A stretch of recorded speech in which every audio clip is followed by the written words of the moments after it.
17절 보겠습니다. 17절. 복음에는 하나님의 의가 나타나서 이 복음에는 하나님의 의가 나타난다라는 이 표현에 대해서는 우리가 좀 여러 차례 살펴봤는데 다시 한번 살펴보겠습니다. 아무리 강조해도 지나치지 않는 부분인 것 같아요. 특히 요즘 같은 경우에 복음에는 하나님의 의가 나타난다. 그러니까 복음엔 하나님의 의라는 말에서는 하나님의 어떤 면이죠? 하나님의 속성입니다. 하나님의 의가 하나님은 의로운 분이다. 그러니까 이렇게 표현할 수도 있어요. 복음에는 하나님이 나타납니다. 복음에는 하나님이 나타납니다. 복음에는 하나님을 믿는 사람들이 나타나는 게 아니고 복음에는 하나님이 나타납니다. 그래서 우리가 복음을 얘기한다면 복음에서는 하나님이 어떤 분이신지에 대해서 얘기하는 것이지 하나님을 믿는 우리가 뭐 어떤 체험을 했는지 어떤 평안을 누리고 있는지 어떤 즐거움을 누리고 있는지 그런 것들이 복음에 사람들이 흔히 말하는 복음에는 그런 내용들이 주를 이루죠. 내가 믿었더니 이런 일이 벌어졌다. 내가 이런 체험을 했다. 내가 하나님을 위해서 이렇게 살고 있다. 근데 거기 이제 그런 식으로 말하면 복음에는 하나님이 나타나는 게 아니고 자기가 나타납니다. 자기가. 복음을 전한다고 하면서 자기 얘기만 하는 사람들이 있죠. 복음에는 하나님의 의가 나타납니다. 여기 고린도전서에 보시면은 고린도 후서에도 있죠. 여기 보면은 사도 바울이 이렇게 얘기를 합니다. 고린도 후서 3장 5절 보시죠. 4장 5절입니다. 4장 5절. 우리가 우리를 전파하는 것이 아니라 오직 그리스도 예수의 주 되신 것과 또 예수를 위하여 우리가 너희의 종된 것을 전파합니다. 즉 원래 그냥 이렇게만 쓸 수도 있었어요. 우리는 오직 그리스도 예수의 주 되신 것과 또 예수를 위하여 우리가 너희의 종된 것을 전파합니다. 그냥 이렇게만 쓸 수도 있었는데 사도 바울이 거기다가 한마디를 더 했습니다. 우리를 전파하는 것이 아니라. 왜 그랬을까요? 여기다가. 자기를 전파하는 사람들이 있었던 겁니다. 그것도 많았던 거예요. 예수님의 복음을 전한다고 하면서 실제로는 다 자기를 전하는 사람들이 많았던 겁니다. 복음을 전하러 왔습니다. 성경을 가르치고 복음을 전한다고 하면서 자세히 들어보면은 다 자기 얘기인 경우가 많은 거죠. 마찬가지로 우리가 복음에 대해서 이해한다라고 했을 때 그 관심의 그 중심에 나에 대한 생각이 많은 경우가 있는데 우리가 복음을 믿는다고 하면은 그 복음이 전하고 있는 하나님을 믿는 겁니다. 그리스도를 믿는 겁니다. 그래서 복음에는 하나님의 의가 나타난다. 굉장히 중요한 표현입니다. 로마서 1장 17절에 복음에는 하나님이 나타난다. 사람들이 나타나는 게 아니고 하나님이 나타납니다. 그 사람들은 사라지는 거죠. 이게 무슨 의미가 이게 좀 비유를 들면은 성경에서 비유를 찾으면 이제 여기 이 사건이 이 말씀의 의미를 좀 설명해 주는 것 같은데 열왕기상 10장에 보시면은 그 스바 여왕이 솔로몬을 찾아오죠. 스바 여왕이 솔로몬을 찾아옵니다.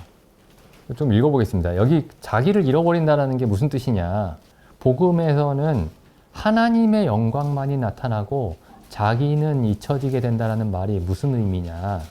보시죠. 열왕기상 10장에 보시면 스바 여왕이 여호와의 이름으로 말미암은 솔로몬의 명예를 듣고 와서 그러니까 솔로몬의 명예를 들었어요. 그러니까 굉장한 사람이다. 이 사람이 엄청나게 부유한 왕이고 이제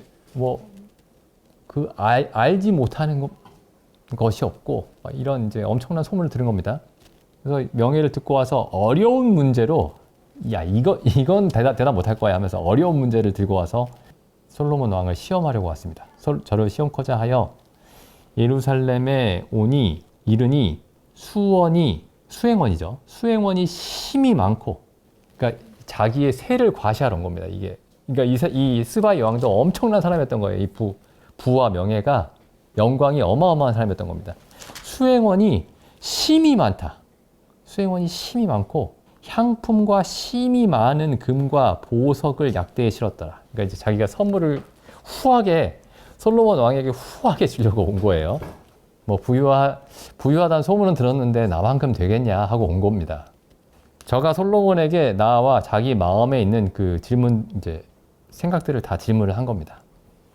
그랬더니 3절에 보시면 솔로몬이 그 묻는 말을 다 물어보는 걸 다 대답했습니다. 물어보는 걸 다 대답하고 왕이 감추어져서 음미했다는 말이 이제 감추어졌다는 얘기죠.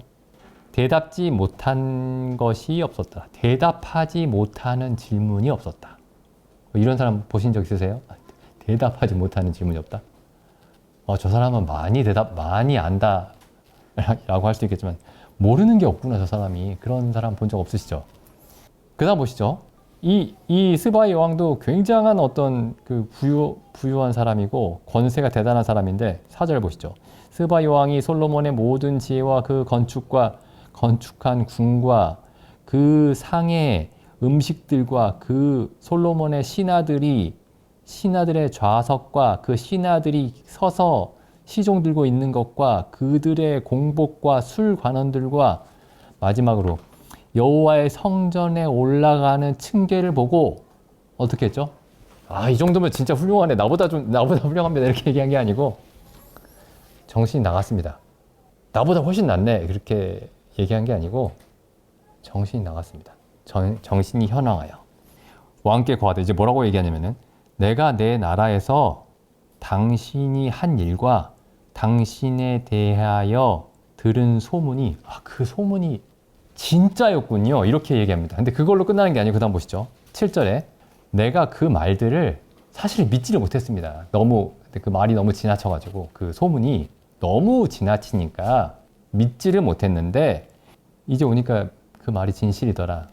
그렇게 말하는 게 아니고 이제 와서 직접 보니 내가 들은 것은 절반도 안 됩니다.